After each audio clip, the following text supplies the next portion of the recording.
Hey, welcome in. It is Coach Derek. This is Tuesday night at 7:30 p.m. Eastern Standard Time. It is Sit Down and Heal with Coach Derek. Stand by.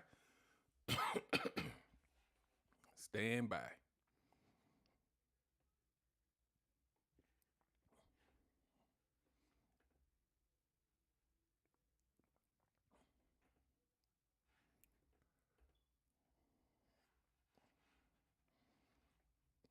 Hope everybody's doing well. We're going to start it here in just a second. Tonight's topic is emotional safety. How important is it to you? And we're going to do a deep dive. Hey. I see you guys coming in. I'm just making sure this thing works. But I see it's coming in good now.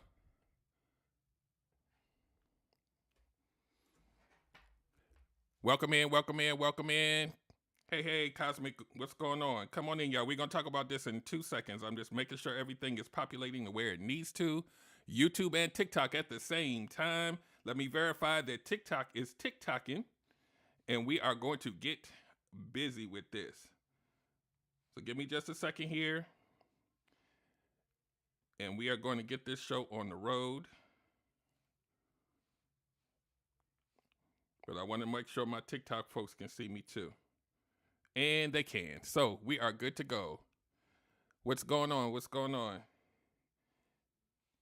So tonight we're talking about emotional safety and how important it is and should be to you. So we're going to do this in a second here. I just want to make sure everything's working. This is our first Tuesday where we will be simulcasting to 2 platforms at the same time. So that's why the delay. But next week we're going to get straight into it. So hopefully everybody's new year is amazing. We got some things we need to, some housekeeping stuff we need to discuss, but we'll do that mid-show because we got some things coming up. So I want to make sure you guys have all you need. So let me do one more thing, guys, because I don't see the TikTok comments. So let me bring it up on another screen so that I can see what you guys are saying. Give me 2 seconds here. Welcome in. Okay, I see you guys now. All right, so we got TikTok and we got YouTube comments. All right, guys, so emotional safety. Is it important to you? Do you believe it's important to you, but you haven't really put it as a priority when you're outside meeting people, when you are, even with your family? I didn't even think about that until just now, but even with your family, how important is it for you to have emotional safety? We're going to talk about this. And the reason why this is a topic, you would think that we all hold this in high regard. But when you see how we move, when you see who we attach ourselves to, notice I'm using these words, attach ourselves to, then it paints a different story.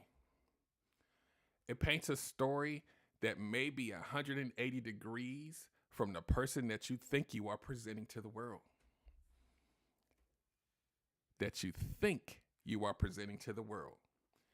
We think no one can see it until we look at your behavior. So here's the cliche phrase, right? Actions speak louder than words. How long have we been hearing this in our lives, right? How long have we been hearing actions speak louder than words, but we never really utilize that in our lives? We love the words. We love the feeling. But the actions say we don't really care about our emotional safety. We don't even let others or allow others to make us feel safe. Even when we know it's not safe, we keep moving forward, hoping that safety is on the other side of dysfunction. I hope y'all caught that. You keep walking into an unsafe place hoping that it'll change just for you. We should know this, right? But it doesn't accommodate for trauma. It doesn't account for you having no boundaries because trauma doesn't account for you not having discernment or intuition that's turned on because you have it, you feel it, but you ignore it because trauma. So that's why this show is important, because some of us have lost sight of the importance of safety, even though our root programming should tell us that safety should be first. You ever heard that phrase, safety first? We just ignore. We didn't heard it since we've been able to listen and understand words. Safety first, be careful, look both ways, make sure you don't get hurt. Until trauma. Now your lenses are cloudy. Your ears, it's a little bit of extra wax in there. You can't really hear it too good. So you're going to keep walking anyway. All the cars and trucks beeping and you're still walking. So we got to dig deep and ask ourselves why. Why, when our safety is compromised, do we still keep moving forward? Now that I have this comment stream in a different area, I'm gonna have to look at some bullet points, because this one's gonna get a little, maybe possibly triggery for some folks. But guess what? You have me to help you get yourself back. So let's talk about this, and we're going to talk about this in chunks. And just as an FYI for those who are and we'll talk about this in a minute, who are in the Discord communities, we will not be doing the secondary show. So this one is going to run as long as it needs to. And we'll discuss that in the mid-show. But just in case you guys were planning for that, that's not happening. That's not happening anymore, but there will be something to replace it. So we'll talk about that later. So think about this. We're going to do it in chunks. And I don't even know where this is going to take me or you, but we're going to do it anyway. So think about this. And I'm really going to jump all over the place. So I'm just going to go where the good Lord takes me. Think about this when we talk about safety, right? Emotional safety, the physical safety. A lot of y'all don't even care about that, but we're going to talk about that another day. And I've been in some houses I should have never been in. Because y'all don't care about your safety. And as a stranger, you can't expect me to for you. Right? The stranger going to take what they can get. So we'll talk about that's a whole nother show. Stop letting strangers in your house. You know better. Oh, wait, that's not the right finger. This is the right finger. Stop letting strangers in your house. Don't do it. So, think about it like this. This is what I call, let's lead off with this. So, we know about the 5 love languages, right? That's out there, right? Whether you believe in it or not. Let's just pretend that they're true, right? The 5 love languages. I'm going to have to get a t-shirt with me on it doing this. The 5 love languages, right? We don't even have to name them, right? I'll ask you to Google them if you don't know them. We're not going to talk about them. We're going to talk around them. So pay attention. Safety. Love language. What are the ways that you need to feel love? But safety ain't on that list. It should be. Here's another thing. There's the finger. Here's another thing. When I wave the finger, that means something profound is coming. So you pay attention. What if someone asked you what your primary love language is? Next time somebody asks you that, say safety. Here's why. If you feel safe emotionally, it unlocks all the other 5.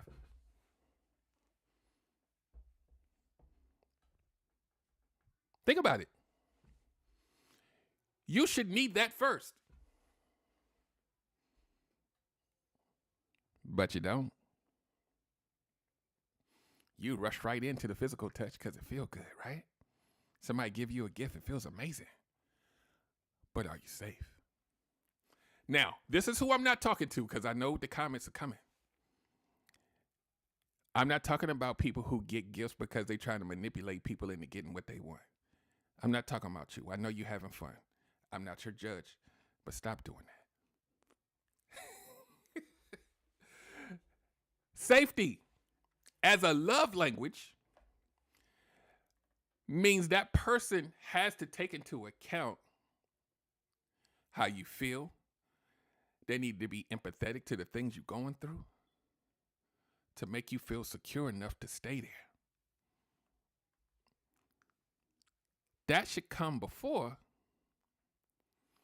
you dive deep into the other 5. So this is love language number 6, but it should be number 1. Let's keep going. So if you are in an environment, relationship, friendship, family, where you should feel emotionally safe enough, comfortable enough, respected enough to openly express yourself, to have non-judgmental communication. Ooh, that one. And creating a space between the two, or many of you, that you kind of have some trust, right? Oh, trust, kind of. I said kind of because a lot of times it's not even there before you dive in. Active listening, healthier communication, all these things, right? Make you feel safe to be there. We're not even talking about the physical safety yet. Emotional. You should be in environments that make you feel like this. So listen to what I'm about to say, because this is going to have many layers, even though I'm not going to talk about them. Let's dive into the safety in when you are dating and you find your person. You should be qualifying them based on the things that not just align, but they align with what you need in order for you to feel safe. Now, we're going to revisit this in a minute because some of us don't even know what those things are because you have a foundation of unsafety and you've normalized it, so you don't even know what safe looks like or feels like. So now we go into the thing that a lot of us say out of our mouth. You need to be friends first before you get into a relationship. Watch where I take this. We need to be friends first. Most of us don't follow that. But here's what's under the hood when we say friends first, which should be, right? I think that sometimes you can do it in tandem, because just being a friend with somebody that you have been on dates with, you're highly attracted to, you see them in a certain way romantically, and it's like, wait, hold off, and let's just play Monopoly, and I'm not even going to see you that way. I don't think most of us do that. But pay attention to what being friends first really should mean. When you have a friend that you trust, that you respect, most of the time, your communication doesn't really have judgment wrapped around it because y'all cool. Non-judgmental communication with your BFF seems to be par for the course, right? Hold on one second. Non-judgmental communication should be par for the course when you enter into a relationship, because you're going in as friends. Non-judgmental communication. This my best friend. We'll be able to talk about everything with each other. This is why people say you should be friends first, because you start off on a foundation of being open, being vulnerable with your friend. Now, this is what happens and why this does not last for a lot of people. When you start to really spend time with each other and you start to realize that you are being triggered by things. Sometimes it's when you start to have your first argument and things just kind of, you don't even know what's going on, but you're being triggered. We don't realize that it's our inner child. So we're going through these first disagreements, but we're still in the honeymoon phase.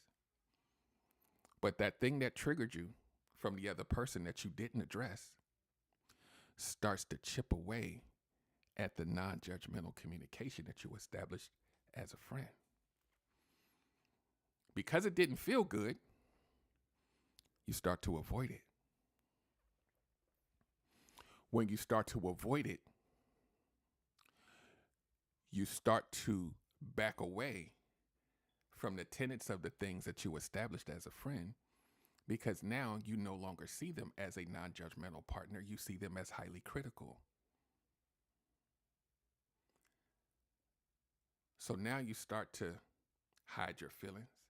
Now you start to not feel safe. But safety is supposed to be very important to you, right?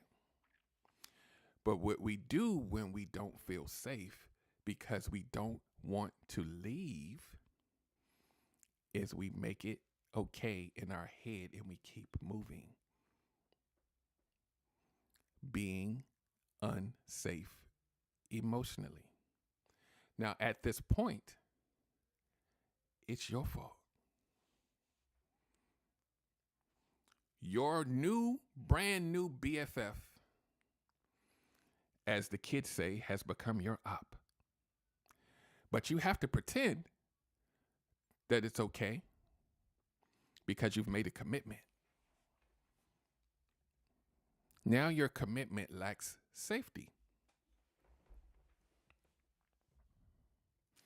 When you should be able to communicate with your best friend with non-judgmental communication because you respect them.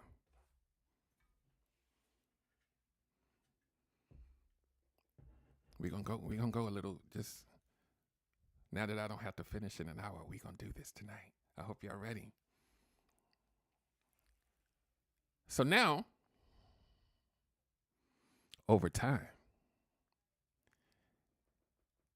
you start to resent them because they don't get you like you thought they did. But you also didn't help them learn either. You don't feel safe to be vulnerable. You don't feel safe to talk about how you feel.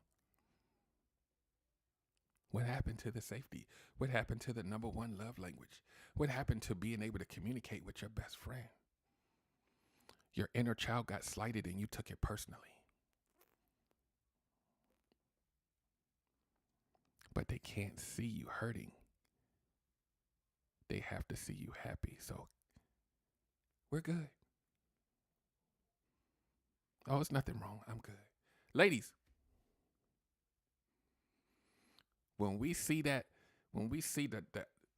and we be like, what's wrong? You be like, nothing.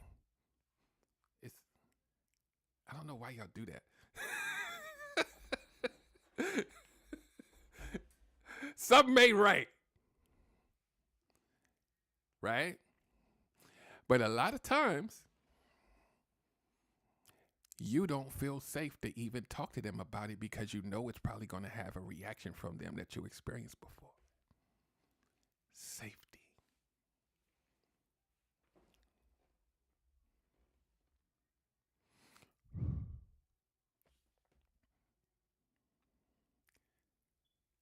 We then become people that are afraid to communicate openly with the people that we chose, our friend and lover. We're scared of them. That fear, we know what fear feels like. Fear is when you don't feel safe. It's a conundrum, right? You're in a perceived unsafe space, that you refuse to leave because you don't want to lose them. And you also don't communicate to them that you have an issue. And you still stay. Right?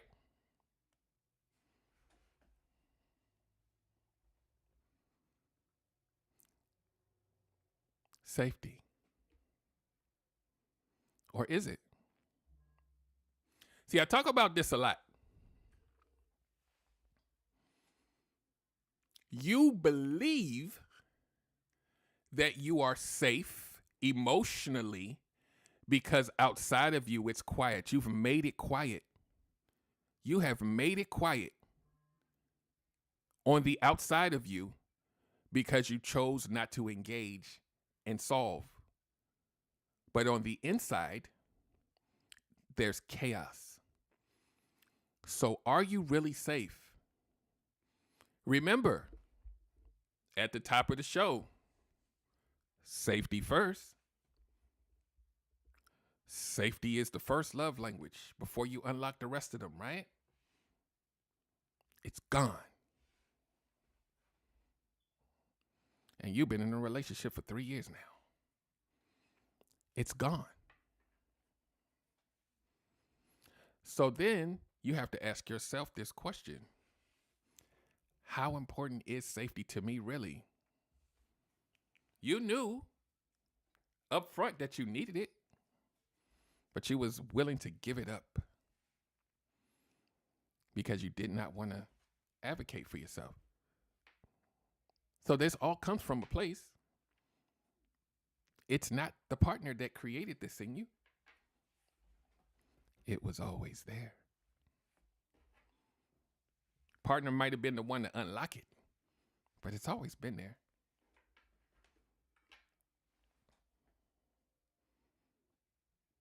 This is why we do this healing work, so that we understand it before we decide to enter into something that may or may not feel safe to us. See, when you do the work and you have the self-awareness, you have different feelers now, right? Antennas, the eyes see differently. So when it becomes unsafe, because you've worked on yourself and your self-esteem is a little higher because you're unapologetic about who you are. I don't belong here because it doesn't feel safe, and I'm willing to exit early.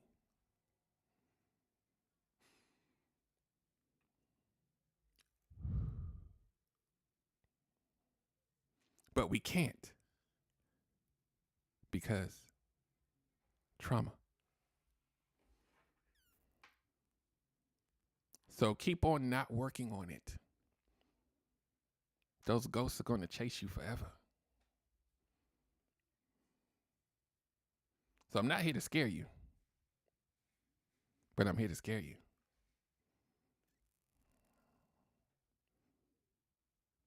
Because isn't being unsafe scary? It's not me.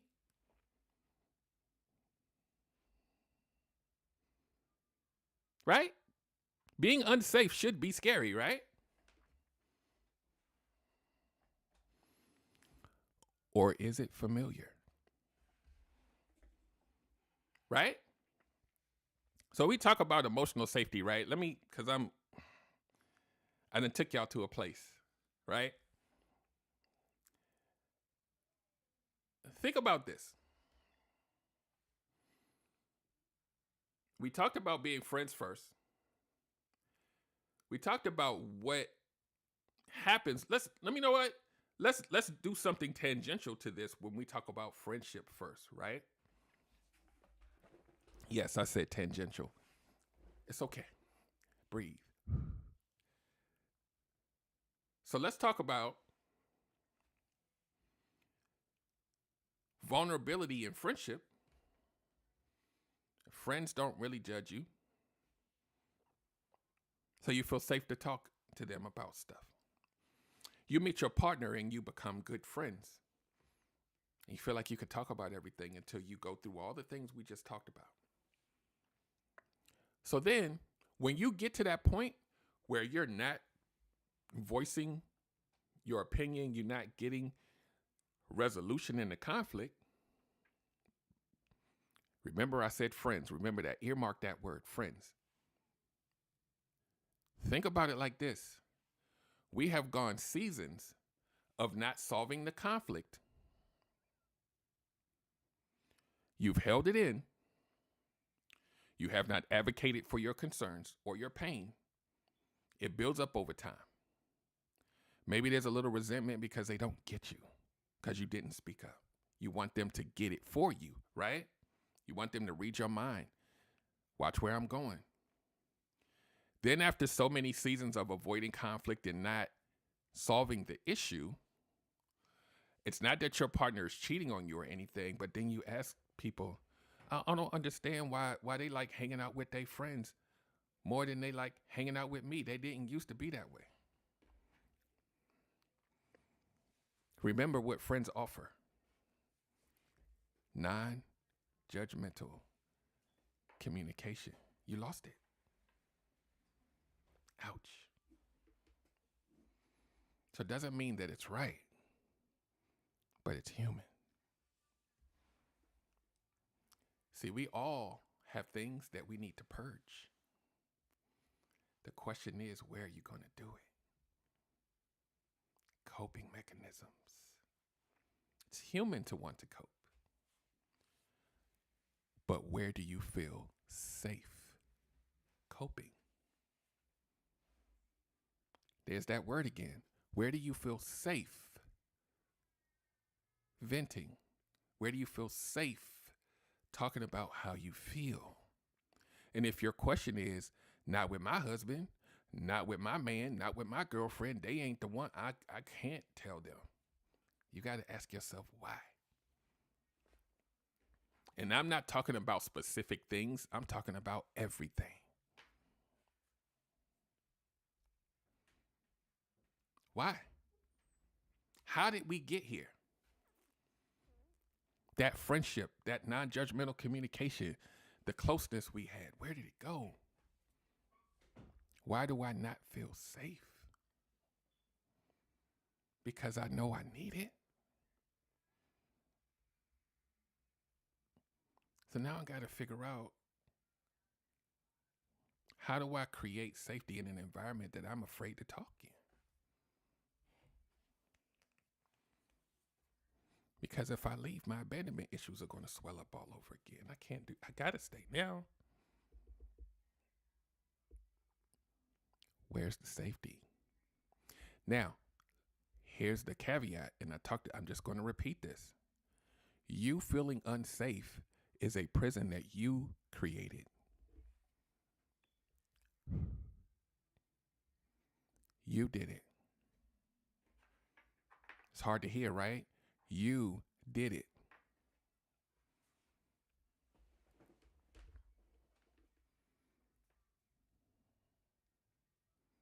So our first mind is to say, but they didn't make it comfortable for me to, and they didn't listen to me, and I tried to do, and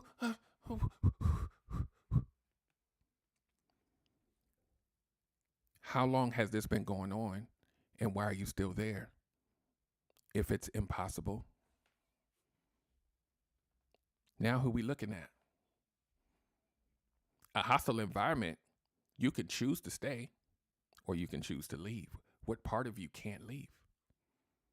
That's the work. You knew that it didn't feel good and you were silent. Whose fault is it that you were silent? Even if they didn't react the way you wanted it to, it's a choice you made. Now, if you say, I was silent because they're violent and okay, cool. I grant you that. But when did you know that they were violent? When did you know this? When did you know that they were a horrible communicator? When did you know that it didn't feel right? In 5 years. When did you know? Now, this is not to pass judgment. This is when we look back, we can learn things from the information. Your results are your receipts, right? I'm not your judge. We all been there, right? We all made decisions that we just stayed because we loved them, right? We all We all been there. But when we look back and we start working on healing, there are specific things that you can pick out that you could say, oh my God, I stayed 3 years and I never even told the person that I was hurt by the way they was talking to me.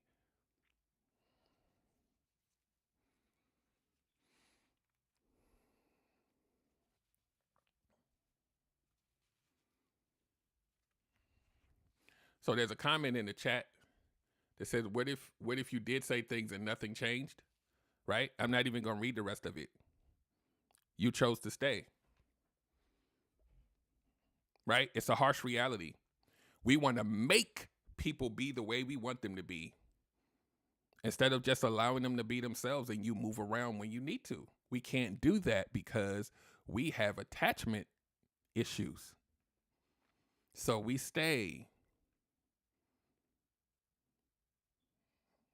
Because we have to have a certain level of confidence and self-esteem to say, you know what? You don't want to communicate? Good. I'm good. I'm gonna go ahead and let you give the silent treatment to somebody that likes it. Think about it, right? And not just the person, because I'm not gonna say anybody's name out loud like that, because YouTube now. We on YouTube and TikTok, y'all at the same time. Think about this. Think about this. We're in a relationship. I'm telling you all of my concerns about what I don't like. You never address them. You never acknowledge them. And I do this 30 times in a row. And they still continue to be exactly the same person. Whose fault is it? This is the truth that we have to swallow. There's one person that is being exactly who they are, and the other person is trying to change them.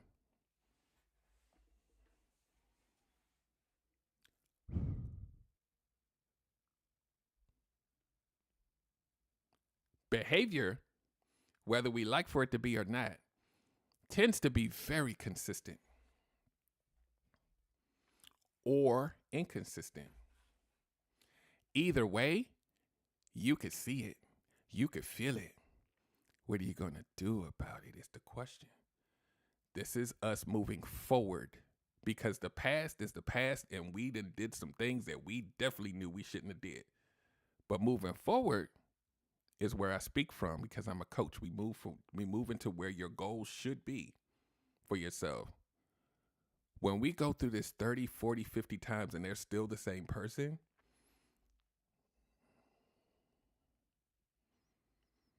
it's not them.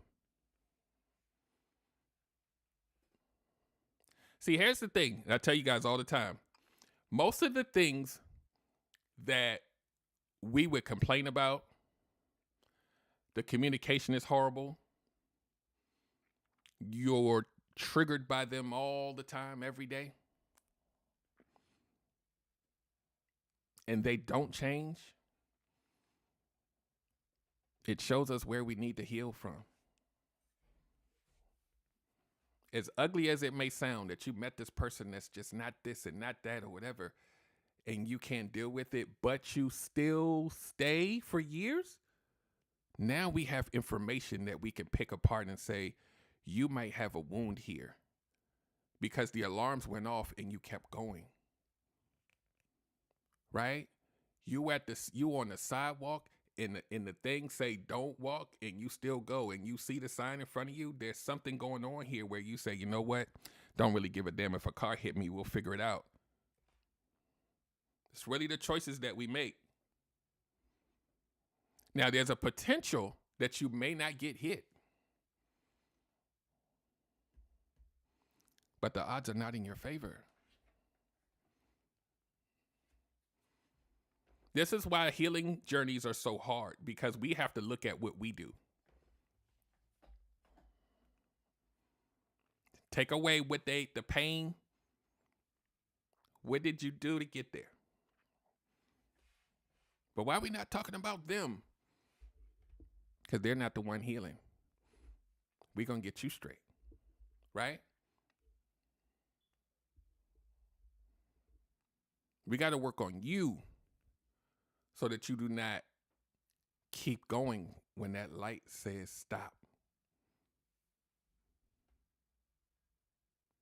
See, here's the beautiful thing about the human body, the human mind, right? We're going to go into this just a little bit, but not too. We're going to do a show about the mind by itself, but pay attention to this because we're going to do this in very layman's terms. The beautiful thing about the human body, right, is that when we experience trauma, it has defense mechanisms built in, right? Your body might tingle. Something might go off in your head and say, wait, we've been here before. This doesn't feel right. Now we have to respond in a way to protect ourselves, right? The trauma responses: freeze, flight, fawn, fight, right? They're to protect us from danger, to keep us safe. It gives us all kind of alarms. Sometimes our heart be beating fast. Sometimes our forearms start tingling. Sometimes something goes off in our head and I'm like, wait, this is very inconsistent. This doesn't make sense. The alarms go off. The human body knows when danger, the experiences, they know that when you touch the hot stove, we can't do that anymore, right? When we're in relationships, those same alarms go off. But we don't listen to them because trauma. We got to heal this stuff. We got to work on it so that the alarms, when they happen, we listen. We're cognitively listening to and paying attention to and feel. Here's the thing. All 5 of your senses are connected to you. This doesn't feel right. This doesn't look right. Set your words. This is why I try. Give me a minute. This is why I try to tell y'all so much that the nonverbal stuff means more. It means way more than what you hear.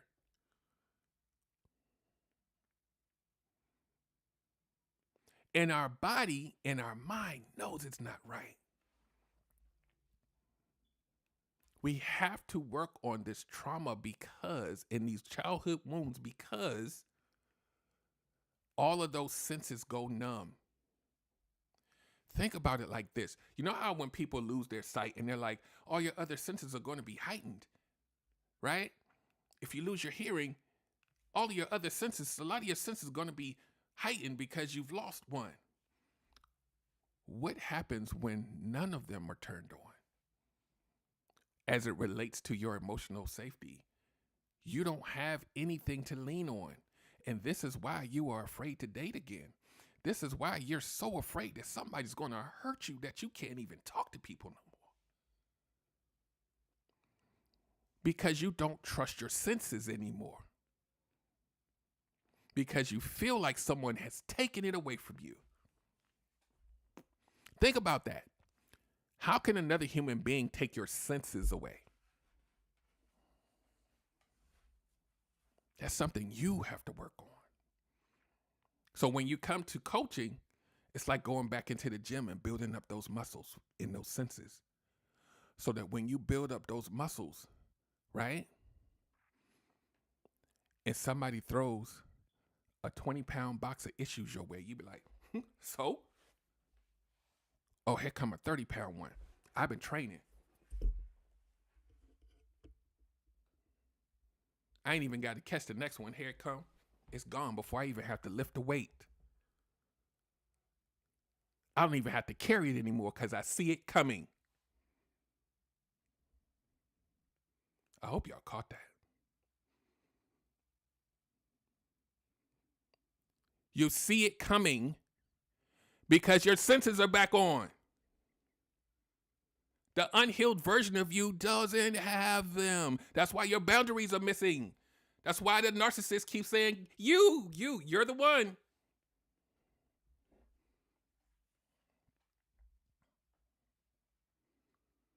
So when you're like, I know I need to heal, but I'll do it next year, stop it. You know me now. You don't have an excuse to say you're doing it by yourself. I need another excuse. Well, I don't have time. We don't want to talk the time thing because you make time for what you want. Because Billy been up in your house 3 times in the past 3 weeks. You made time for Billy, and Billy toxic as hell. Stop it.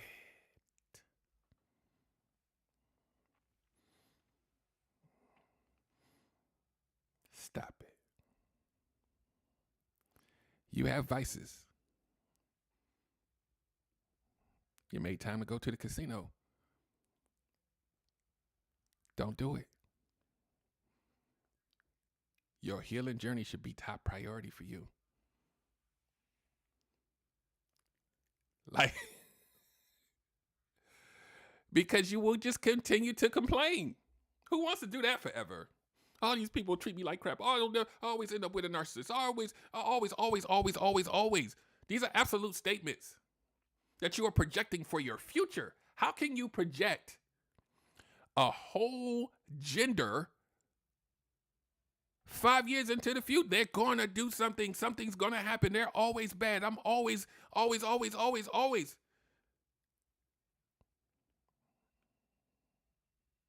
But what are you always doing? That's what we got to ask. What are you always doing? I can tell you what you're not doing. Healing.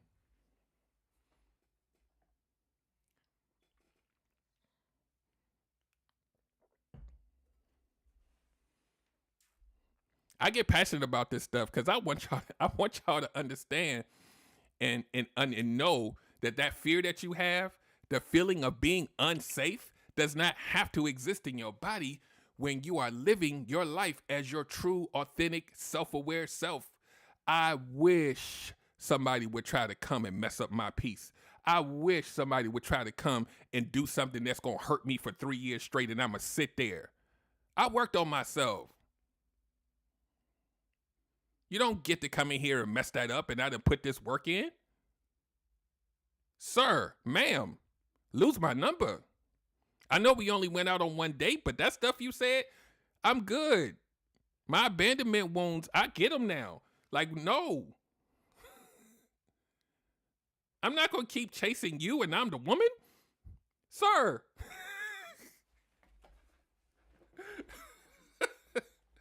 I know it's 2025, but stop it, y'all.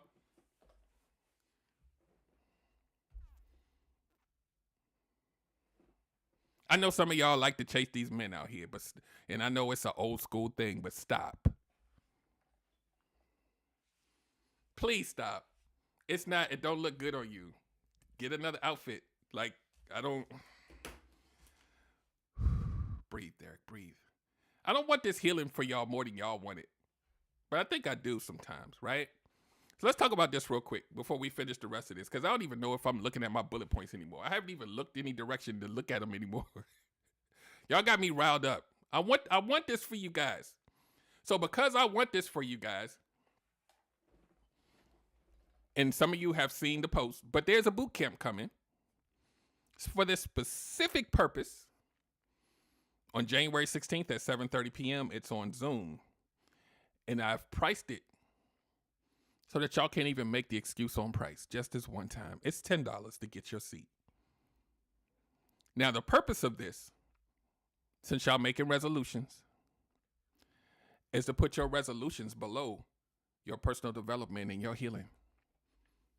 I'm going to show you why you need to do it. I'm going to teach you where your mind needs to be, how you need to move so that you can set yourself up for an effective journey. So this isn't a coaching session. This is a get over yourself session. That's why I called it Get Over Yourself. It's time to start healing, because stop playing around with this. Your words and your actions betray you. The trauma is all over you like a big blanket. And people like me and people like the people that I used to be like, they can see that shit. It's not hard. All you got to do is speak. It's all over you. An unhealed person sticks out like a sore thumb. You ain't that good. So then some of you will say, well, if I got to change into a better person, I might as well just deal with what I've been dealing with. Y'all gonna make me have to take a heart medication. Y'all keep saying this stuff. You don't have to keep dealing with it. You don't. I had a conversation with somebody earlier today.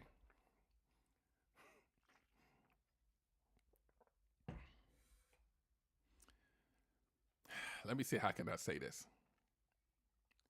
You know how when you've been hurt so many times and then you get yourself into another situation where you hurt, and then some of y'all make the decision and you say, well, since they playing the game on me, I might as well play the game back and see what I can get out of them and just kind of stay and figure out what I can get, what I could benefit from it, and just stay around because I'm used to them.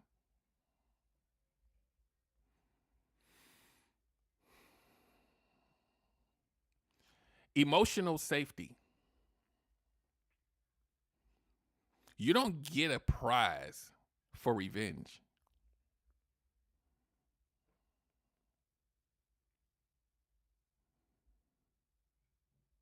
You know how much time you gotta spend trying to figure out and calculate how you gonna get them back, and it's gonna make me feel good, and it's gonna I'm gonna get them for their money, and that way they'll.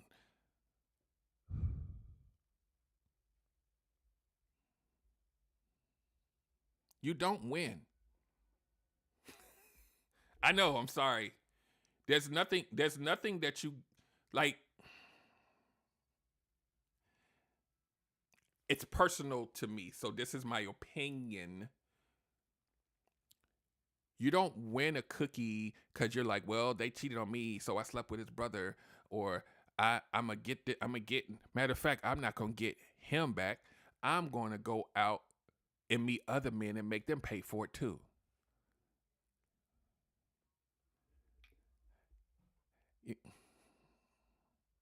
I'm trying to choose my words. I swear I am.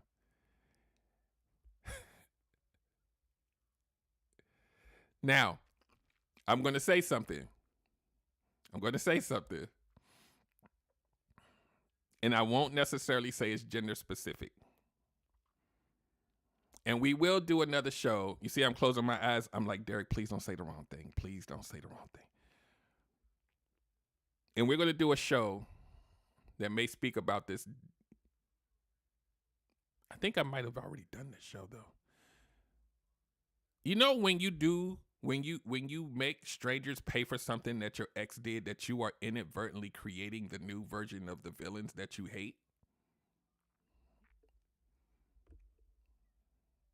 Did y'all catch that? You take a decent person and you crush them because your boyfriend or your girl, whoever hurt you, you could be potentially creating the next person that's going to destroy someone else because they put their faith in you and they felt safe with you.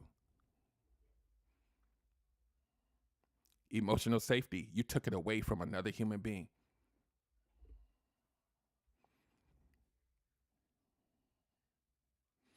Do you know, and I'm not blaming the gender, but I'm going to use it for illustration. Please, Lord, please allow me to use my words wisely.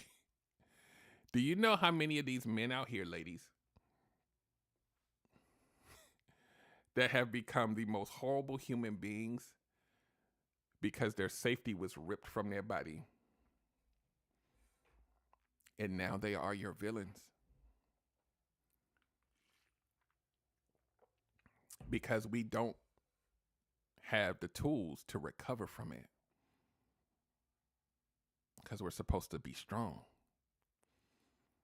But men too need emotional safety. You know what our emotional safety is called? Respect. Yeah, I said it. Now men's like, I want respect. I need my woman to respect me. Emotional safety. But we can't say that because it sounds weak, right? Because if she doesn't respect you, you're allowing her to disrespect you, which is going to elicit an emotion, anger. So in order for me to not go there, I need respect for my emotional safety and yours.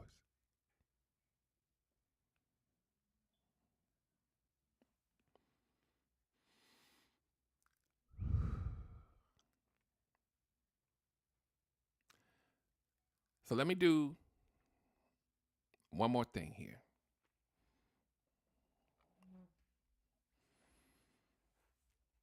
A lot of you guys know what I do. I'm a healing journey coach.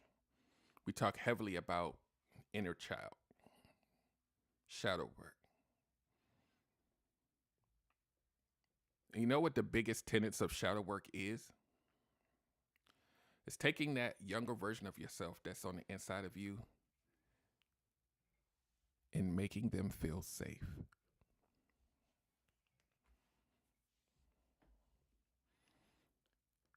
They call it reparenting your inner child. So now it gives another meaning to safety first. Because if you first make the inner child safe, then the adult feels safer. And when you go outside and you meet other people, they don't have a vulnerable victim to attack. Because your safety allows you to have more confidence in who you are.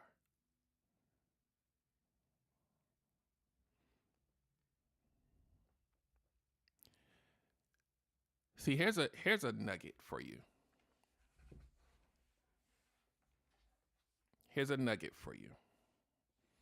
And I talk about this a lot because it's where I come from.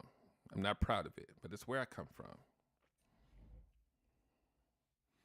Healing, and I've said this a million times, but until y'all listen to me, I'm going to keep saying it. People who prey on you, I'm going to say it another way. I've said it probably 10 different ways. People who prey on you, y'all's favorite word, narcissists, and all these other people, right? And we did this show about arrested development, right? How you come off like a little kid, but you don't realize it, but the predators know it. They're looking for fear.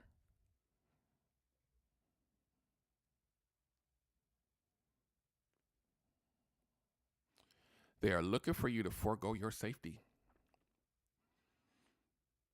What easier victim, and I know this is going to sound crazy, but I need for you guys to understand, that's going to be naive enough, gullible enough to believe what I'm saying and move the way that I need you to move than a little kid.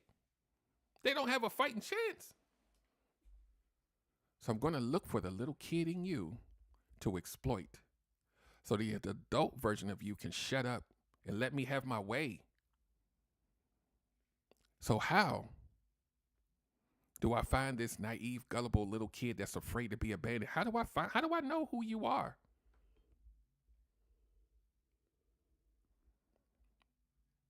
I test your boundaries to see where you're weak. I ask you questions to see if you're going to say no. I'm going to watch you move. I'm going to watch you forego your safety and let me in your house. I'm going to watch you forego your safety and fly out to my town instead of me flying out to you because you don't care about your safety. There's a little kid in there that needs me. So let me feed that kid what it wants.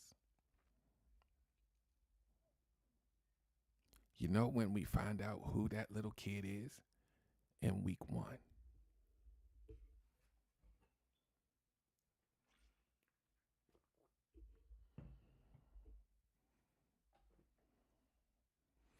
This is why it's such a shock when you see the real them later and you're like, oh my God, I never saw it coming. You couldn't. because they were speaking to the little girl. She didn't care about seeing it. She just wanted to feel safe.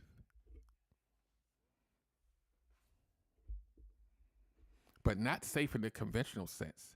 Safe on what she believes safety is supposed to look like based on what she's seen in the past.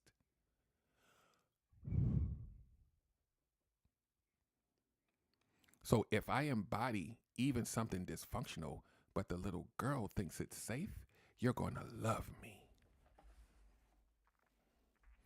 You're going to say it first. I can't believe it. I feel like I've fallen in love with you. I know.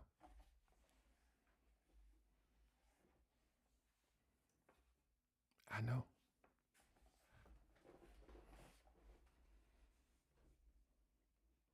I feel like I've known you all my life. I talk about this a lot. You don't have verifiable facts, right? That you feel like you've known them.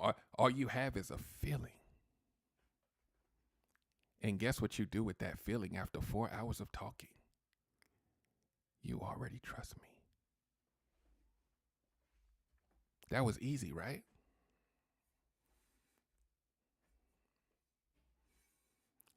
You trust me after 4 hours.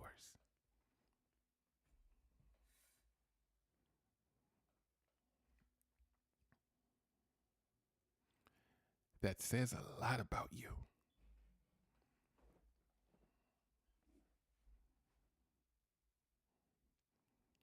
Did I have to become an evil villain to get it?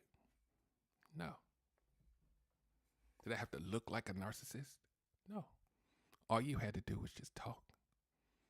Remember I said at the top of the show, your trauma is all over you, right? Because guess what that trust buys me? Hey, I know you said you didn't really like doing XYZ, but I think we should try it. Well, you seem like a nice guy. Let's do it. But I thought you said it was a deal breaker for you. It's okay. It's you. Okay. Thank you. You have failed the test.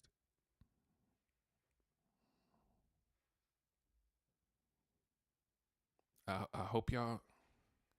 So does this sound like something you should be afraid of doing? Oh, I won't meet people. No, just heal. Then you can say, nah, that is a deal breaker. I'm not doing that, sir. I told you about this 2 days ago. We're not doing it. You need to be on that.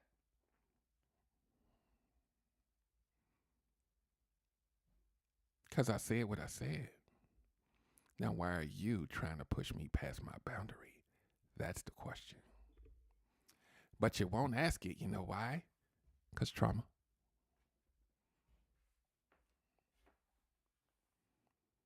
Absolutely, Nisi. You didn't know this?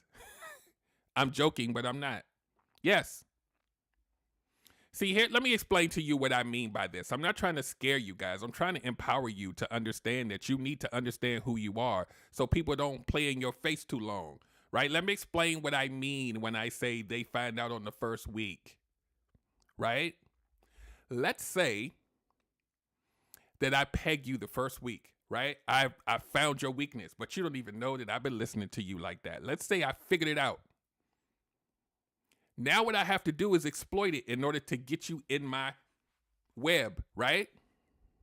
So I'm now going to push things in your way that don't make sense, right? Like after 3 days, I'm going to buy you a purse and see what happens, right? When you should be like, wait, this is too soon. I don't even know you. I'm going to try to manipulate your senses. Remember, we talked about the senses. You're supposed to have alarms. I got to try to see how far I can get. So your discernment and your alarm should say, what are they pushing me to rush into so fast? When I know that this goes against my deal breakers and my boundaries. What I told them that I don't. Why are they pushing me so hard? And why am I accepting it? So it's not about being fearful that they figured out some magical recipe to you. Somewhere along the line, your alarm is going to go off. It always does. The predator's mission is to get you emotionally attached enough to where you don't care about the alarms. But guess what they have to do? They have to do it fast. They have to do it fast in the time where you should be checking off stuff. They have to bypass that so that when the alarms go off, you don't listen to them. So it's not about being afraid that they figured you out. You should be afraid that you don't know how to stop when it don't feel good.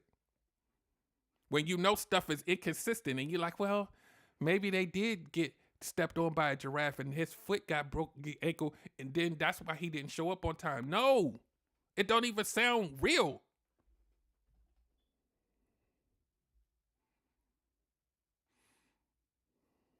But because you like them, that giraffe in the middle of downtown New York sounds plausible, right?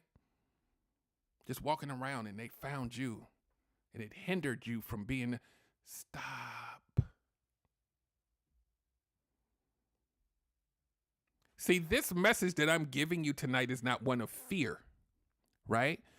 The topic tonight was emotional safety. This is a topic based on you becoming more self-aware and empowered in yourself that you are willing to say no. That's it.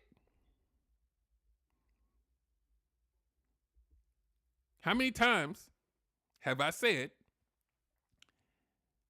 there is not one predator on the planet that has a plan for your no? Not one. They don't have a playbook for that. But will you say it? Most of us do not, because we are in a dating pool unhealed, and they know that.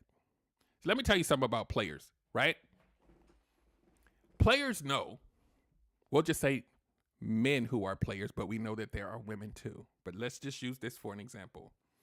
They know that the odds are in their favor of finding an unhealed woman to play in her face, right? They know that if they talk to 10 of you, maybe 7 of you or 8 of you are going to have some unresolved trauma. So the cards are stacked in their favor, right? And so now you have this picture of all of these, oh, the men are horrible and they're always hurting. No, they're just hurting the unhealed ones. Because they know they can. Because you're not going to say no. You're going to try to fix me. You know what I'm going to do for you? Here's a great boundary test, guys. Let me present a problem to you that you need to solve for me, and let me sit back and see if you're going to do it, even though you don't know me. Want to know this? Put a 1 in the comments if you want to know what this looks like. Because I'm not playing with you. It's 2025. Either you're going to heal or you're not. You're going to get in that boot camp on the 16th and say, I'm going to get over myself and let's start healing. Y'all better click that sitdownandheal.com. Sitdownandheal.com. Don't let me want your healing more than you do. This is what it looks like, y'all.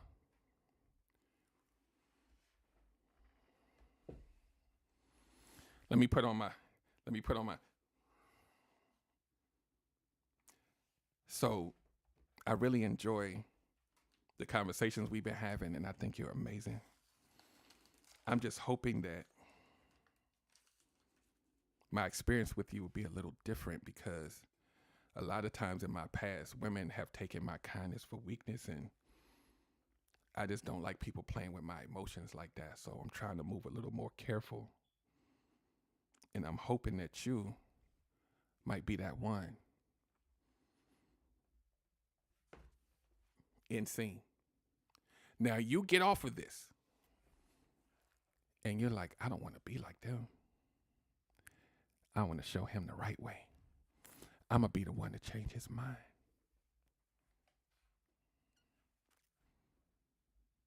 He's a stranger.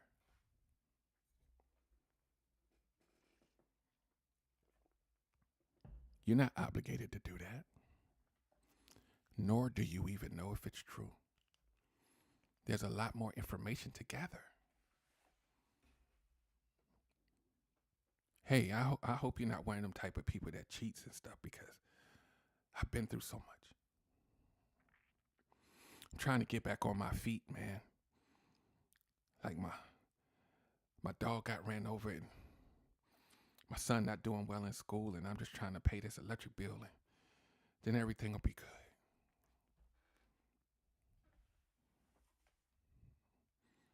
How much is the electric bill? Oh, it's $150.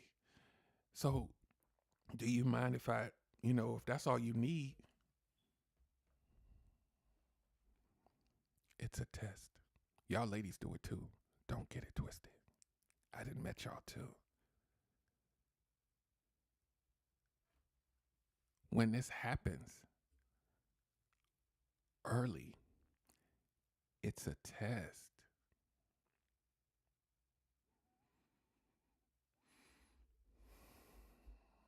And some of y'all done took that bait before.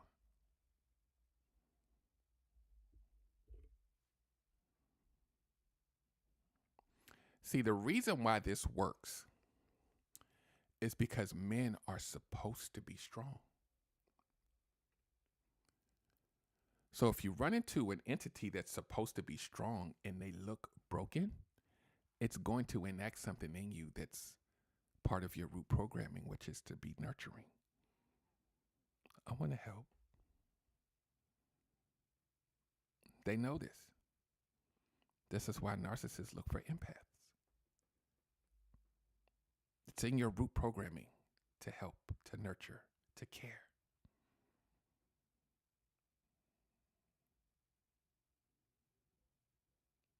So I'm going to test that out first.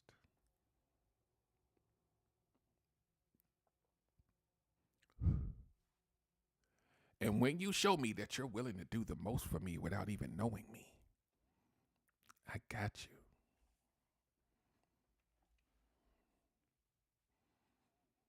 Now, some people in the comments right now that will tell you, when you get deep into this healing journey, you will smell them. You'll be like, wait.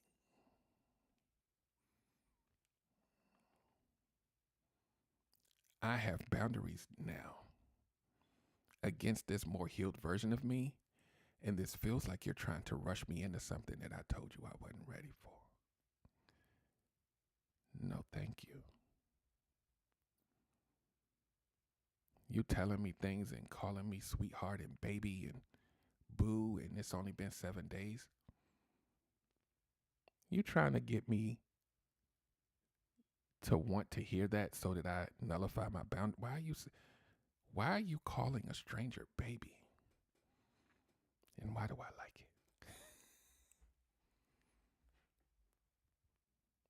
You have to understand this. And they'll gaslight you and say, oh, that's just how I talk. So everybody's bae that you meet, because that's how you talk, red flag.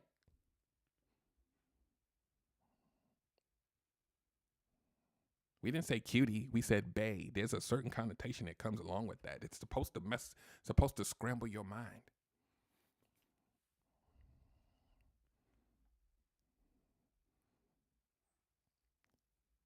Why you calling me bae and it's been 3 days?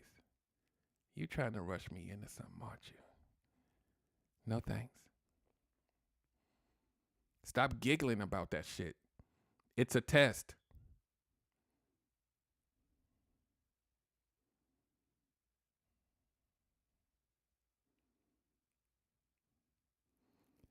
It is specifically supposed to remove your safety.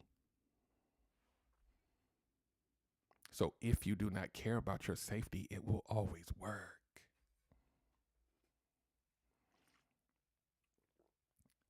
Always work. So picture this. I love that I can go past 8:30 now. Picture this. Let's pretend in the land of make-believe that you don't care about your safety because you have unresolved trauma. You're going to have a history of dysfunctional ass partners, and you're going to blame it on men or women.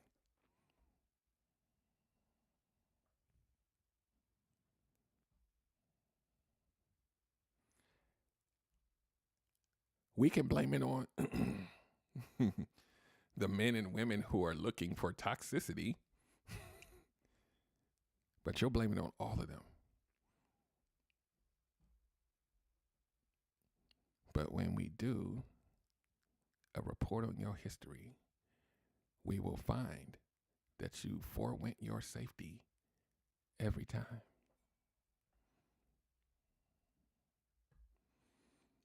Even when you thought you were trying to have boundaries, you still let them in.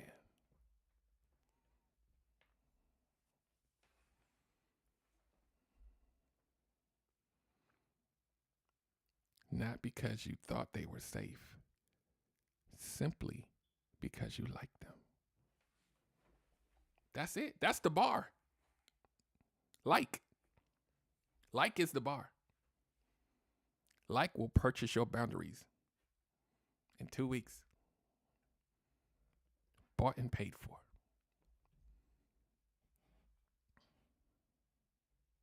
See, this is what an unhealed mind will do. And a lot of us have done this. An unhealed mind is trained to make excuses for a person when they don't fit a narrative that looks like safety. This is how we can tell that you are unhealed. You will start asking questions that don't make any logical sense, and you think it does, right? Like you could literally have a person that is telling you stuff like, so look, I really like having you around, but I ain't really trying to be here with you like that. But I do want to see you when I want to see you. And maybe one day we'll get together the way you want. And then I'd be like, did you hear what he said? And he'd be like, well, maybe he just need his time. Maybe he just needed some more time. So maybe, well, what if he changes? Like, what if I'm the one?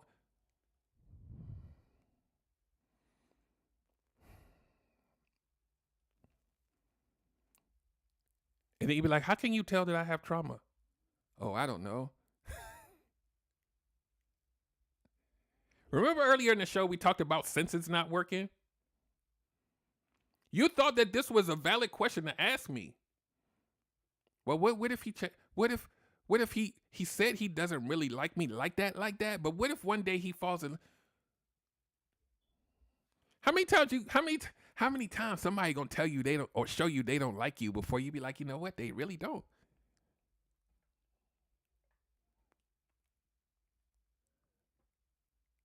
Like,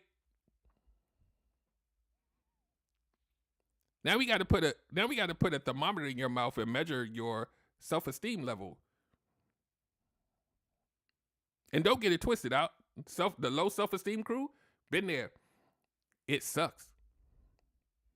Because we'll lay our head anywhere.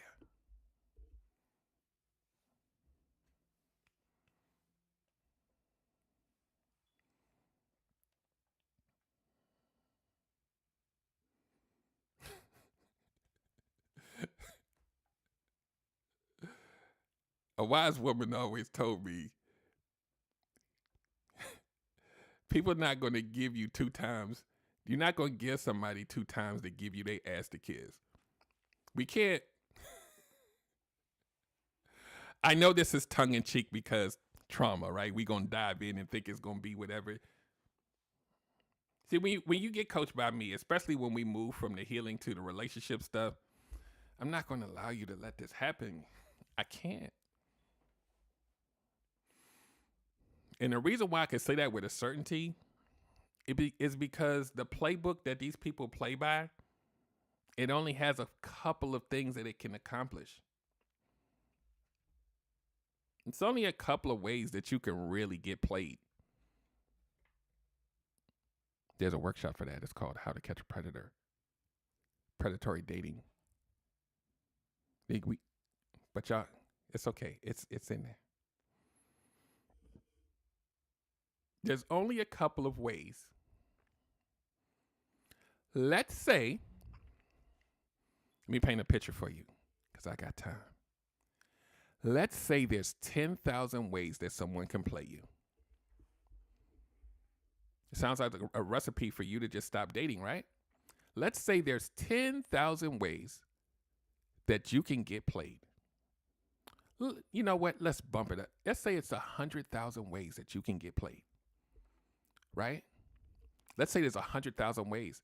This make it like, why would I even date? Because how am I going to counteract 100,000?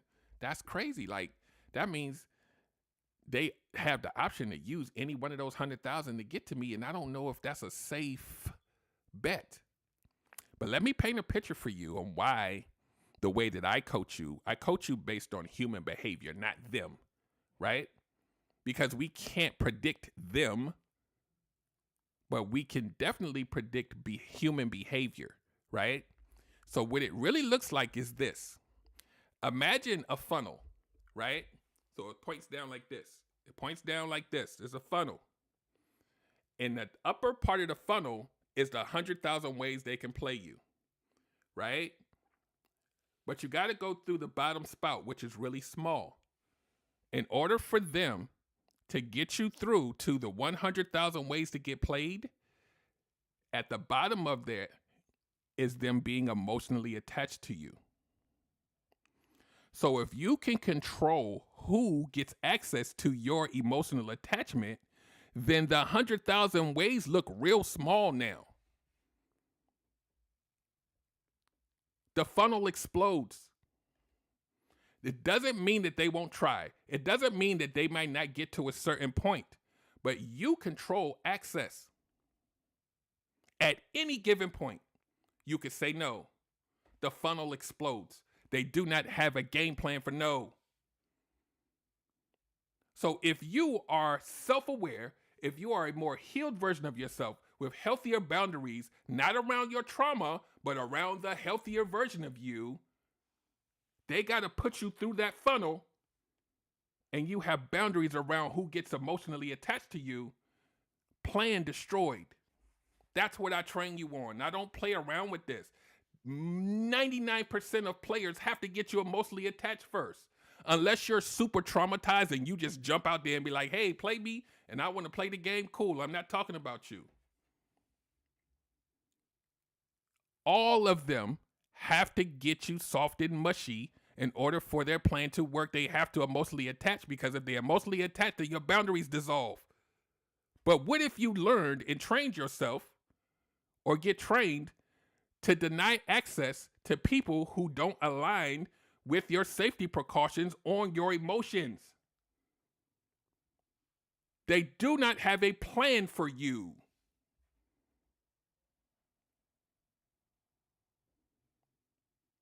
Because the expectation is they can coerce you into a yes despite your no.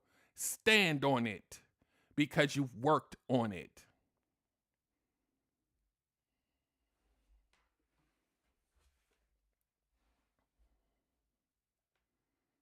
Now, the reason why I know this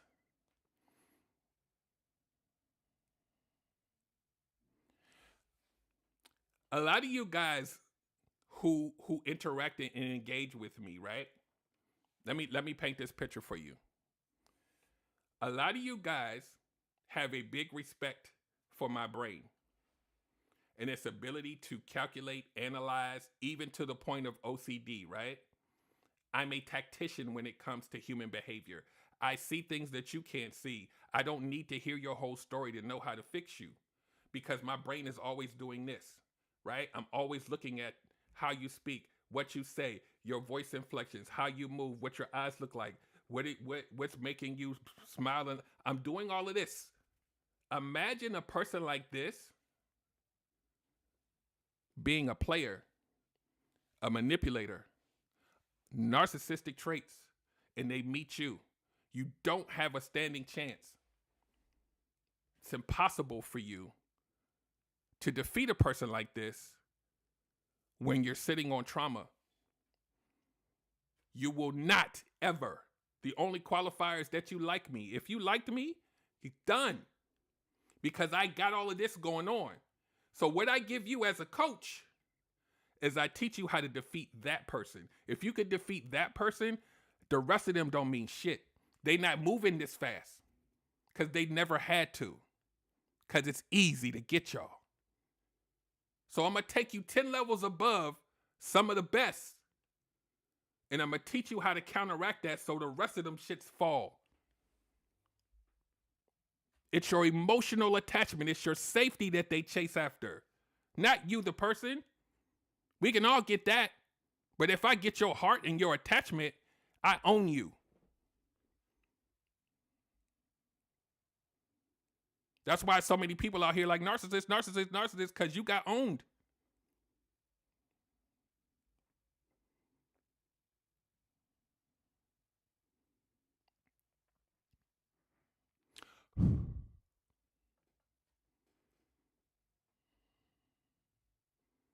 So when I teach you, I'm teaching you from a perspective that is an inverse of how I used to look at people. I used humans to cope with my trauma dysfunctionally, but dysfunctionally I gained a skill of analyzing human behavior at first for my personal gain. But now, outside of that, I now can think about and go back with this analytical mind and say, what made me choose these people? What was about these people who I thought were strong? Why was it so easy to get through their barriers? Why was it so easy to tell where the trauma was? I help you understand this, not so that you can become somebody that doesn't show any trauma ever. I train you to understand that you have it, what it looks like when you display it, and even if somebody tries to come in and push through it, your boundaries is like kung fu. You're like, wait, no, stop, no. Because I know what this feels. I know exactly how I'm coming off because I learned me. You thought you did something, but my boundaries was ready for you. But the question is, do you know which boundaries to have?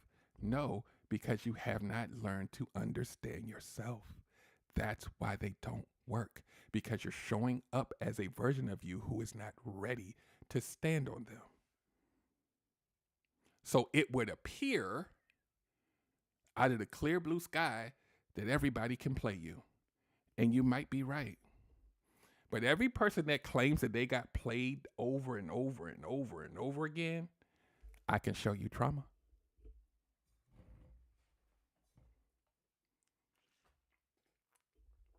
%99 of the time.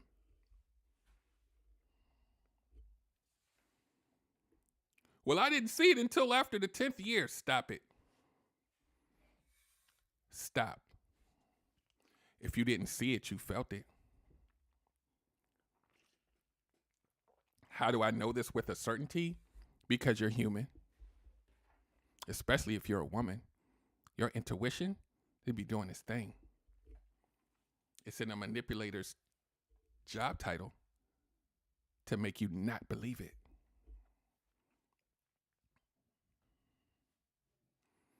Put a 1 in the comments if you knew something was wrong and they talked you out of it. And it didn't take long.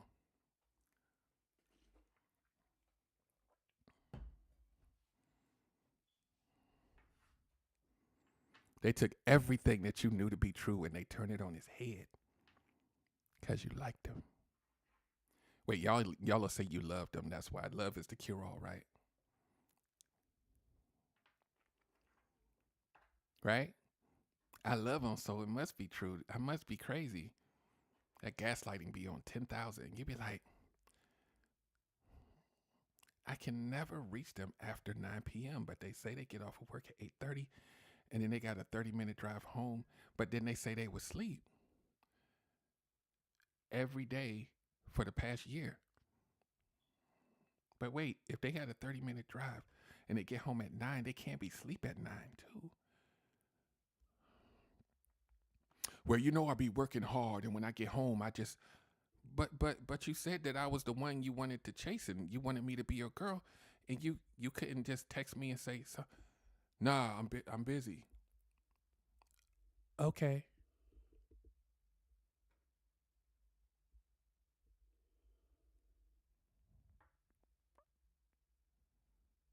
For a year. Not one day. Stop it. That dude can, Lala. He can do it. It don't just be one time. So your little thing, the senses is going off. Oh God, what? This doesn't make sense. Maybe they dating somebody else. Maybe something else is going on. You going through all of this, and they be like, "I'm busy," and you be like, "Okay, all right. As long as I don't lose them, I guess it's okay because I'm in love." It won't make sense. It'll almost sound silly. So then when you contact Coach Derek, I'm gonna be like, "There's a little girl inside you that likes it. They like it. They think it's cool because it feels like something they've seen before. So you gotta make it work. Because we can't let her feel abandoned now, can we? We don't want that. So it's easier for you to believe the bullshit story that you know don't make any sense and you've been calculating for months. Something just, I don't want to bring it up until I have all the facts. It just doesn't feel right. It just, but the other days, like in the mornings, I always get the good morning text. So maybe, remember earlier in the show, I talked about how your senses and it knows stuff it's giving you the alarms. And you're like, I don't know.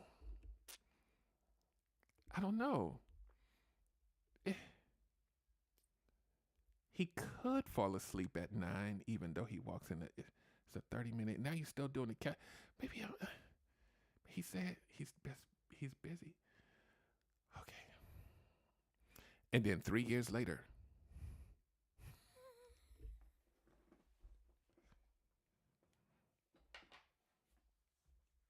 my man. Or is he?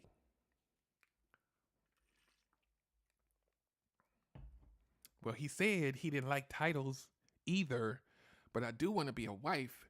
And he told me this like the second week, and he keeps saying that I'm his friend, but it's been 2 years, and I'm hoping that he can, I'll get the ring one day, but he doesn't like titles, so I'm not even like a girlfriend. But he's showing me relationship stuff. So what does that mean? Remember I told you, when you have trauma and attachment stuff, you're going to ask some silly questions. This is how I'll be like, I don't need, those of you who have been coached by me, I will tell you, I don't even need to hear the rest of the story. I don't even need to hear the rest of it. Keep that. Sorry, I don't want to be mean, but I don't need to hear the rest. I'm going to tell you what you need though. I will stop you hold on, just wait, we don't need to hear the rest. Because the rest doesn't matter. The rest doesn't matter.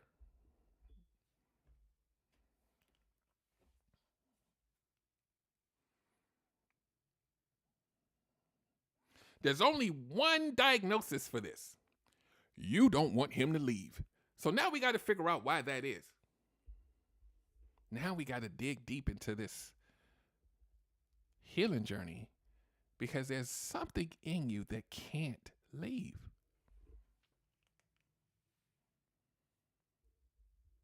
I didn't say thinking about leaving. I said can't. What is that? And whatever that is has nothing to do with him. I know I'll be telling y'all this like every week.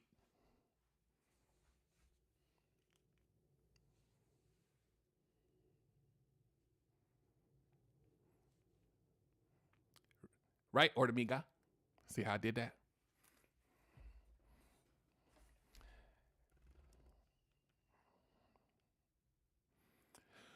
So you would be better served to look at yourself a little bit. And I know there's a voice like, it's like right here in the back. I know I got like a big elephant noggin, but it's like right in the back. And it's saying, but Coach Derek, I'm not the problem. It's them. I know I need to work on myself, but Not yet. I have some things, other things to work on first, and then I'll get around to it. But I'm also still dating.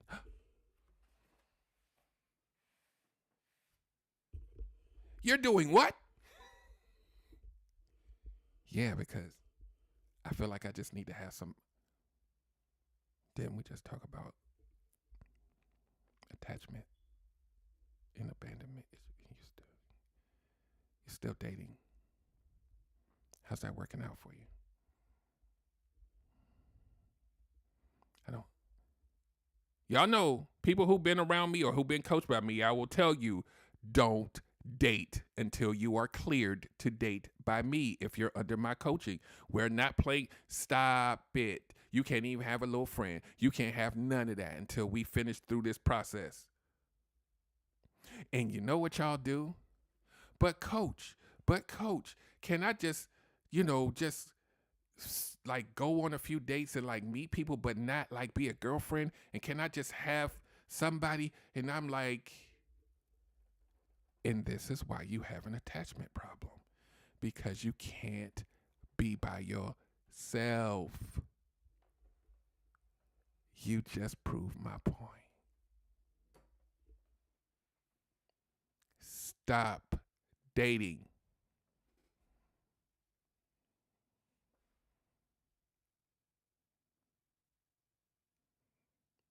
And some of y'all hate me when I tell y'all that.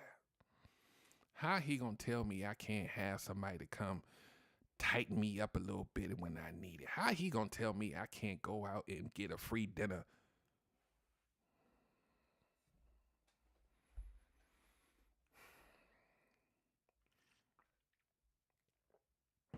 So that's what I need y'all to do as I do the benediction. Y'all need to get in that boot camp. It's $10. Sitdownandheal.com. And if you're on any social media platform that you met me on, it's in the link in the profile, right? It's on YouTube too. Then when you get in the boot camp, not literally, because I know y'all gonna be like, no, but it's a figurative and an imaginary me doing this. It's 2025. Stop rescheduling your healing and let's get to work. Because this boot camp is for people who make excuses about the healing journey, and I'm going to help you take those excuses away. I'm going to help you understand what it really looks like so that you will at least be able to put your toe in the water. You may not dive in, but we got to start somewhere. You come to Sit Down and Heal Coaching, and we're going to help you get over yourself. Go on my site. The title of the whole boot camp is Get Over Yourself. You know the thing that you do when you make the resolution, I'm going to do different.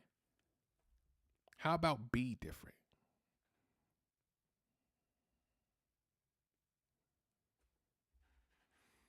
How about be different? How about be better?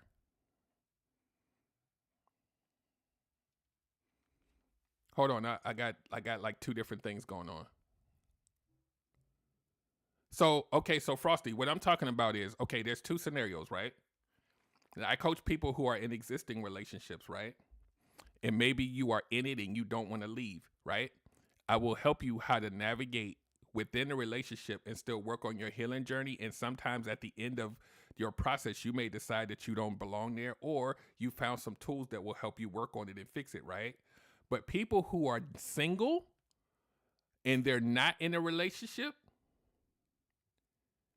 I got some special things for y'all, because we're not going to just keep going outside with the same complaints.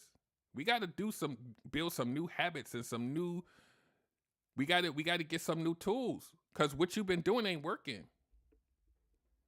You know, the first signal that I know it ain't working is because you use absolute statements. That's the first signal. There ain't no men in this city that I live in. They all, and then I moved and they all, and I'm like, trauma.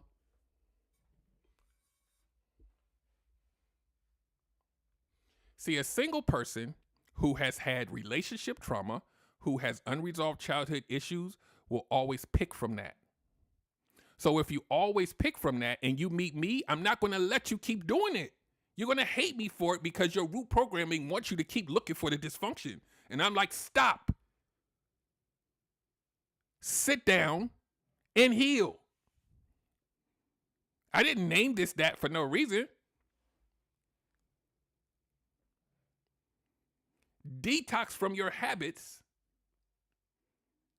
so that you do not keep repeating history. Even if it's subconscious, right? Let's say there's a little girl in you picking all the narcissists in the world. When you meet me, I'm going to be like, look, they're all narcissists. Stop dating.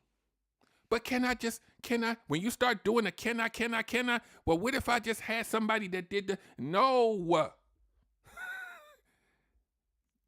You need to sit down and heal first.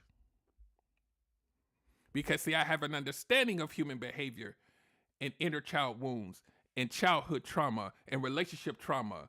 You are destined to repeat history because you have not changed yet.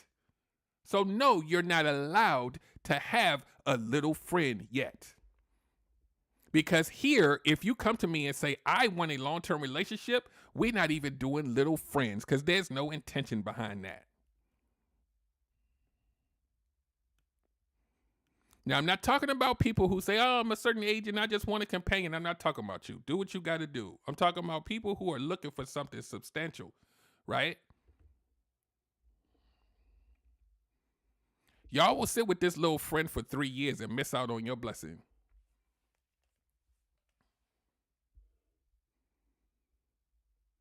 Yeah, Tanya said find something else to do. Your addiction to having somebody around is going to get you got again. You going to have to sit down and go through the shakes and the withdrawal. Oh my God, I can't. I've coached so many people that can't be alone.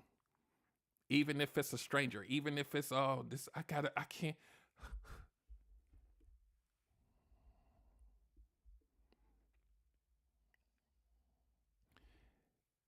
If this is true, and I'm going to land after this, if it's true that you can't be alone, then it's a direct correlation to who you pick and why you stay. We have to fix that. If you can't be alone, you're going to stay somewhere too long. By definition, you're not even going to think about leaving. Why?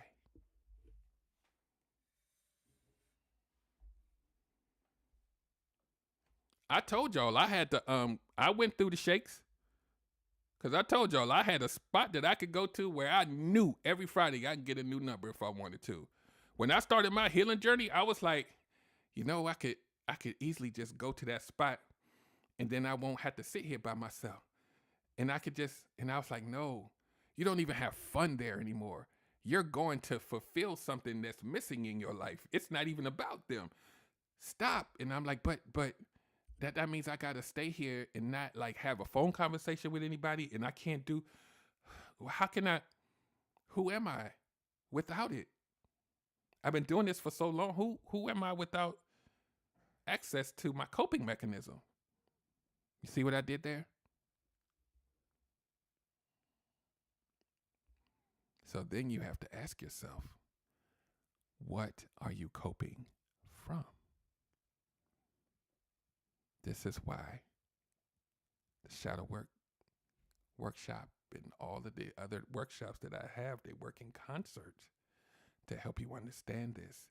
Because I'm going to bring this full circle. My trauma was all over me based on how I was behaving. It was very repetitive.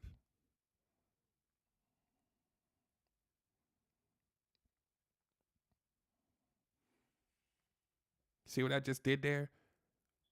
I didn't have to tell somebody that I was going through something. They just had to watch me. Y'all know. Oh, I love that I can just do this as long as I want to, but I'm gonna let it go in a minute. I need for y'all to. Somebody needs to hear this. This is not a judgment. What I'm about to say.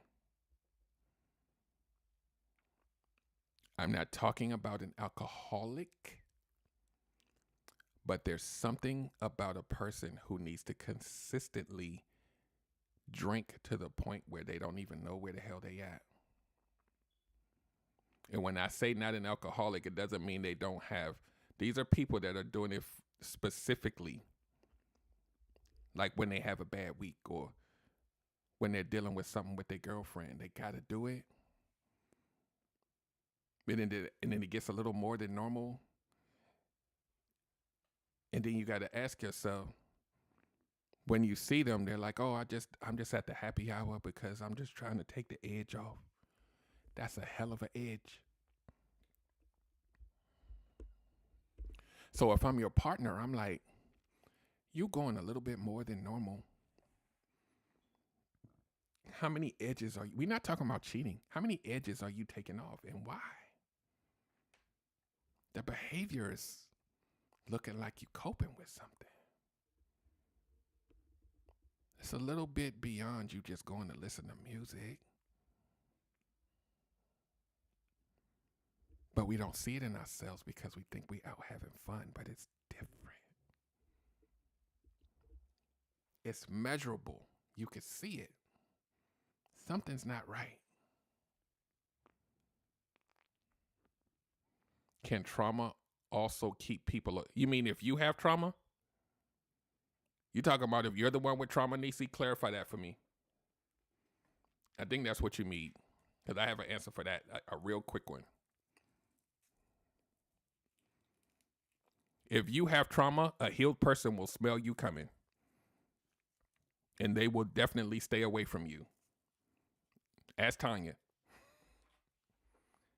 Your vision is different when you healed, and when you see somebody that's going to waste your time because they got a whole bunch of stuff with them, you don't even know you got it, but they'll see it.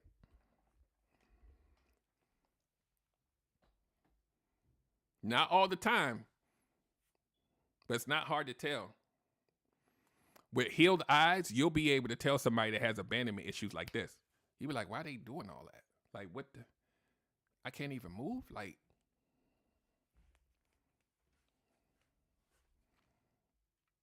you'll be able to tell somebody with an avoidant attachment style. You'll be like, why they keep running? You know what? That's not what I signed up for. Let me go ahead and let them do that alone because I can't. So yes. But until you have that healing in you, you won't even know what I'm talking about. Not you, Nisi, but people. You won't even know what the hell I'm talking about right now. You be like, how the hell they gonna see me coming? I'm cute. Like, so here's the last point to ponder, and I promise you I'm leaving. Imagine a world where the healed people see the trauma in you and they stay away from it. And then you say, I wonder why all of the bad people keep finding me. I wonder why all the narcissists, I just feel like I'm always attracting a certain type.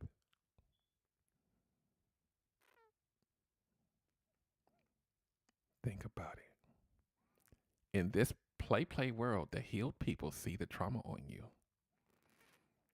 But the unhealed people see it too. And they like it. So they're going to find you. And you'll think that you are attracting them. And guess what? It's true. I can't even, the straw ain't even up, y'all. Damn it.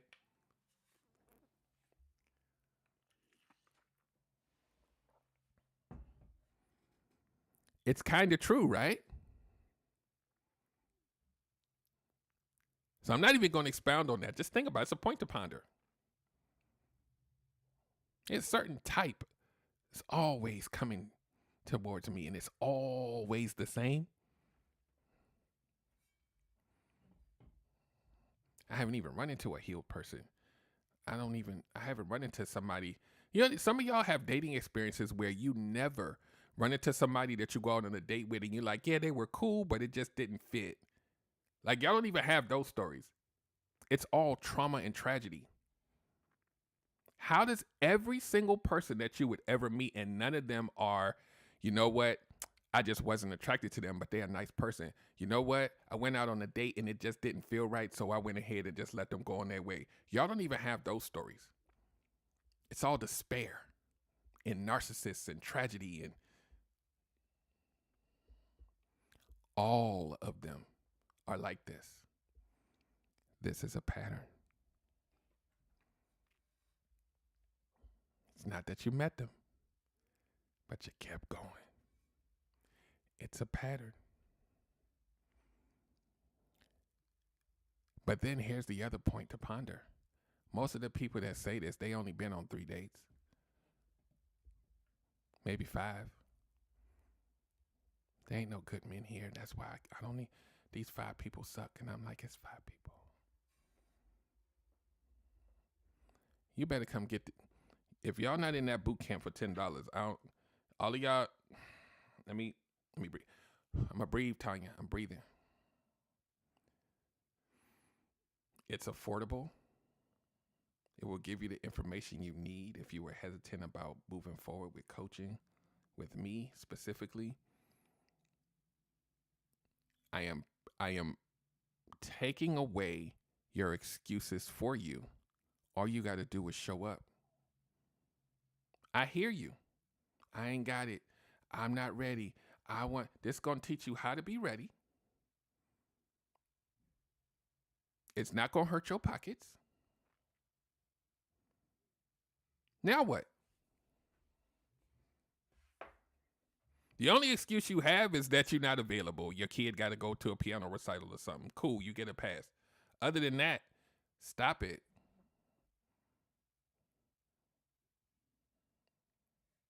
And if you say, I don't need the boot camp, I know I need to heal, then go get the workshops. You ain't got to talk to me. Go get the healing. It's a bundle package for people that's just starting their healing journey. It's 4 workshops. It's a bundle, and it's a discount on. Go get that. You already know you need to heal? Now what? Excuse gone. Oh, but the workshops, it's payment plans. Now what? If I get coaching, you're going to judge me. It's a recording. Now what?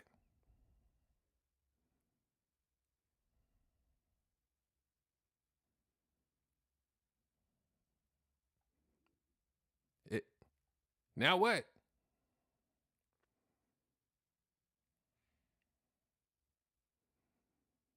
Well, I can't afford the $50, so I don't think I'm going to do it until 2026. But the boot camp is how much? You get in where you can. There's ebooks there, right? There's like $18 that's going to change your life. 18, 10.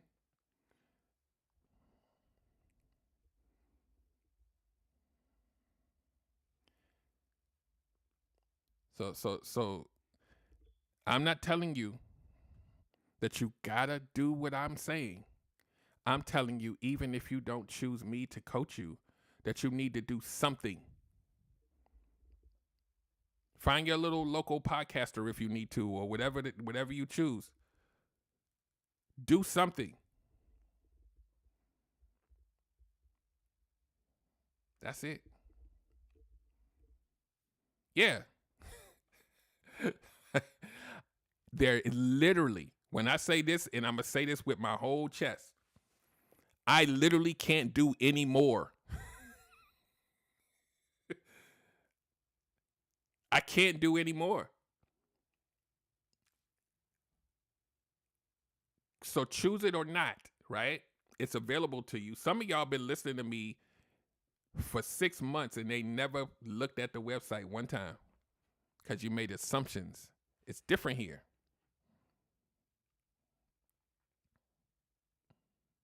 So anyway, I'm going to get off my soapbox. I enjoyed, this obviously because I was just going everywhere, but sometimes you got to go where the spirit leads you to go. And I want you guys to really think about, we're in a brand new year now. What are you going to do different for you, for you, for you, for you? Where are you on the priority list, right? And I'm not talking about, oh, I'm going to start a business. Oh, I'm going to go to the gym. No, here, in here, in here. Where is that? It's not.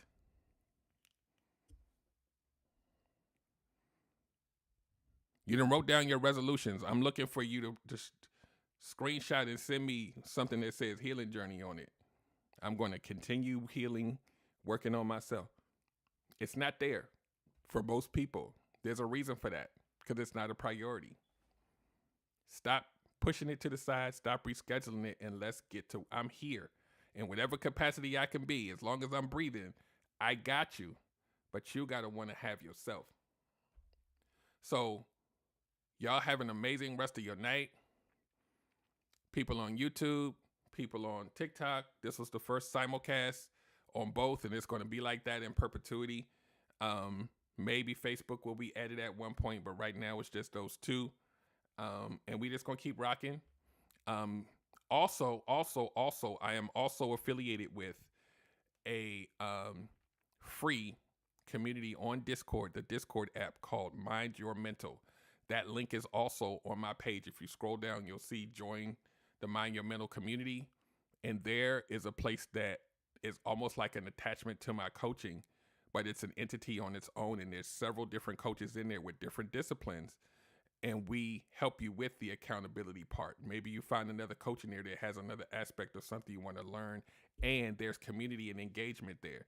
And in 2025, we're going to start ramping things up as the months go by. And you need to get in there and stay plugged in, because even with the coaching, you're still going to need support the rest of the days of the week. That's what it's there for. So if you need to know more information about that, you can contact me. Click the link, click the link. Click the link. Everything that you need is here, except for you. So I land my plane on that. You guys have an amazing night, and you'll see me. You just got to follow me. And if you need my help, all you got to do is message me and say, Coach, help me out, and I will do the rest. I'll talk to you soon. And remember, it's never about